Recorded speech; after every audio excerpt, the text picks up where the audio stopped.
Sanibona nonke babukele emakhaya. Welcome to my YouTube channel. Igama lami uNomthandazo uMangcobo uMapholoba. Uma share amahlangatha azoshumayela babulekeli, ngicela ni subscribe, ni like, ni comment, ni share lama video. Namhlanje ngicela sikhulume ngesibani esiyelo. Ukuthi isibani esiyelo, ikhandlela eliyelo lichazani empilweni yomuntu futhi limeleni. Leli khandlela elesithunywa ngozomoya, spiritually kwezomoya elesithunywa. Isithunywa sakho, isithunywa sako baba wakho, isithunywa sako mama bakho.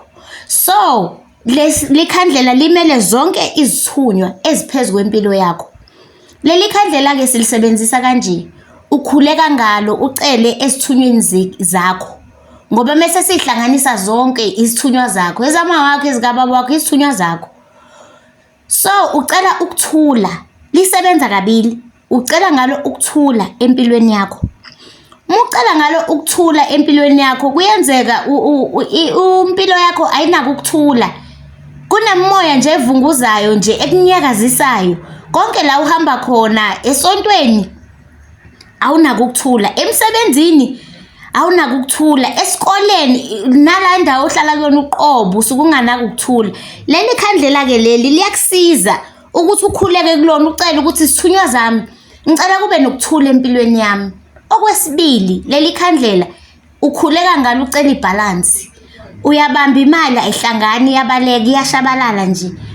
Uthi wenza lokho uyibona ukuthi imali uyibambile kodwa awuyiboni into oyenzile ngemali kodwa isiphelile.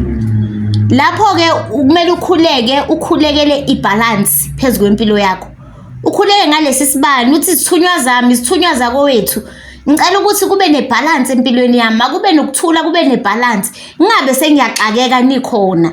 Nina enzani ukuthi kube nebalance? Make sure ngapha kube khona okubambekayo. Kungabe sekushabalala konke, kungabe sekubheda yonke indawo.